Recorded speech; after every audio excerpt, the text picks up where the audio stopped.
in this life, everybody else follows a certain standard for what it means to be successful and what it means to be a failure. But this surah, gain and loss, have now been redefined entirely. And I wanted to highlight that a little bit more by way of an analogy. And it's an analogy inspired by the Quran itself. Allah Azza wa Jalla says, وَمَا هَذِهِ الْحَيَاةُ الدُّنْيَا إِلَّا لَهْوٌ وَلَعِبٌ. That worldly life is nothing but play, entertainment, and a game. You know, in a game, there's pretend, right? Like kids are playing a game, and one kid is going to be the soldier, and one kid's going to be the king, or whatever else. It's a silly story, but I'm reminded, you know, my parents put me in a play when I used to live in Saudi in elementary school, and I got to be the king. So I'm sitting on the throne, and this other kid, his job is to be the servant. This is my friend, his job is to be the servant. So he's going to bring this tray, and he's going to serve me orange juice. And halfway through, he's just threw the thing, and I want to be the king in the play. So I sat him in my chair, and you know the play was over. But but the point I'm making is, when you're playing around, when you're playing pretend, then you take on roles, right? But that's not really who you are. In a movie, somebody can be a superhero, or somebody could be, you know, a ruler, a police officer, a criminal, whatever else, but that's not who they really are. When that play is over, then those costumes are off, the fake stuff is off, and who you are. This is actually, in a sense, the game of life too. We have certain roles. People think of us a certain way. They have a certain image of us. Right? This person is very dignified, very noble, very famous, high ranking. Even within the Muslim community, somebody could be thought of as in very high terms, and that's okay. But it may not be the case on Judgment Day. And there may be somebody who's just completely insignificant, unknown. Nobody knows who they are. There's somebody just, you know, sweeps the masjid floor, or somebody who's quiet and doesn't socialize with anybody, and they're the celebrity on Judgment Day.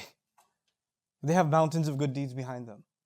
And it could be people like that. You know, there is allusion to that even in some of the sayings of the Prophet ﷺ, where he would sometimes allude to a companion and say, this person guaranteed Jannah.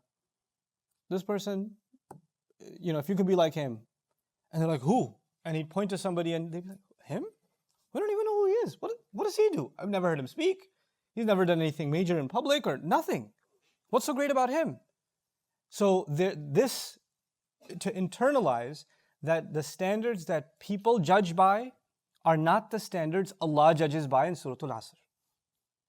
And it's one dimension of that. To talk about that is easy. You know, the disbeliever has material gain, cars, you know, homes and money and all of these things and pleasures and all of this stuff. And that's what they see as success. And the believer sees success differently. That one's obvious. Now, obviously, that is not to us success. You know, the Fir'aun had the biggest crib in history. He had the nicest home in history, you know, and he's the ultimate failure. And Ibrahim alayhi salam was literally homeless. He was expelled from his home, and he's one of the greatest successes in human history. Our religion is named after him, Millata Abikum Ibrahim, right? So we don't judge by that success, but let's talk within the Muslim community. Forget even within the Muslim community, within the religious or supposedly religious Muslim community. We take certain appearances, certain status, certain level of knowledge or demonstration of certain level of knowledge as a consideration that someone is more successful. Like, so for instance, in many Muslim cultures, if somebody is, you know, somebody's got a beard, or the longer the beard, the more religious they are, the closer to Allah they must be. The more traditional clothes they're wearing, the more religious, the more closer to Allah they must be. You know, if they're wearing a t-shirt, then astaghfirullah al-azim, but if they're wearing a thobe, alhamdulillah, mashallah, subhanallah, you know, etc., etc. So clothing makes an impression. As a matter of fact, we size people up when they walk into the masjid. The way they're dressed, the way their face looks. You know, you can tell this is a person of taqwa. And this is a person of I don't know what. I don't even know why they're in the masjid. Right? So we don't do this verbatim. This goes on in our head. So in the religious sense also, we consider some people successful and some people failures. We do that. And we have to undo that too. You know, people have come up to me sometimes and said, you know, I don't even know Arabic and I just feel so bad. Like, so what, you don't know Arabic? You're working 20 hours a day providing for your family. You don't have time to study. Allah is not thinking any less of you because you don't know and you don't have the opportunity. Allah gave you a certain, set of challenges in your life that He didn't give me or somebody else.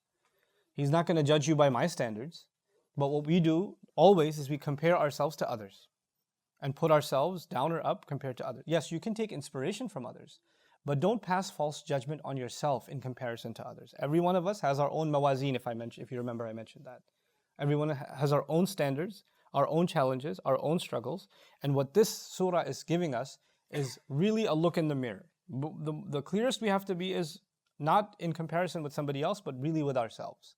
بَلِ الْإِنسَانُ عَلَى نَفْسِهِ بَصِيرًا وَلَوْ أَلْقَى مَعَاذِيرًا. Right? So that's something that every other standard is a mirage. Even if somebody memorizes the Quran or can recite in perfect tajweed, or people look up to them as a teacher or a scholar or famous or whatever else, none of those things may be a criteria for success to Allah. For Allah, the success criteria are the criteria mentioned in the surah. If those things were utilized properly to further these goals, the ones mentioned in the surah, then fine. If those things didn't help with any of this stuff, then those things are pointless. They carried no weight, even if they were in appearance religious, in appearance. But even let's talk about material things. Everything Allah says, without these items, these 4 items that I haven't yet talked about that are in this surah, I briefly translated them. Without these minimal criteria, you're in loss. What that means is, unless you put these glasses on, these 4 lenses on, and see life through these 4 lenses, if you take them off, no matter what you gain, no matter what you achieve and I achieve, all of it is either a mirage, which means it was worth nothing in the end, or, worst case, we were even running what we thought was after our success, and it was our own destruction. Either it was worthless, or it was our own death and our own destruction. Those are the only 2 possibilities. لَمْ يَجِدْهُ شَيْئًا وَوَجَدَ اللَّهَ عِنْدَهُ فَوَفَّاهُ حِسَابًا. It's a mirage. That's what we're running after.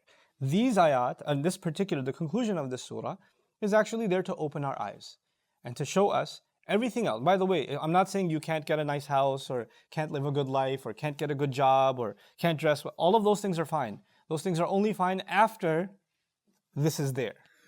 When this isn't there, then all of that stuff is meaningless. Allah doesn't want us to be miserable in this world. He doesn't. He doesn't want us to, even though He created us in toil and labor, He did put many things in this world for the purpose of our own benefit. وَجَعَلْنَا لَكُمْ فِيهَا مَعَايِشْ. Right? He put in this world many things for you to enjoy, to live well. He put those there for us. But those things are only a blessing when we have the right mindset, when we have the right approach to life, when we take on the right lifestyle. And after that, those things become a blessing. Otherwise, they become a curse.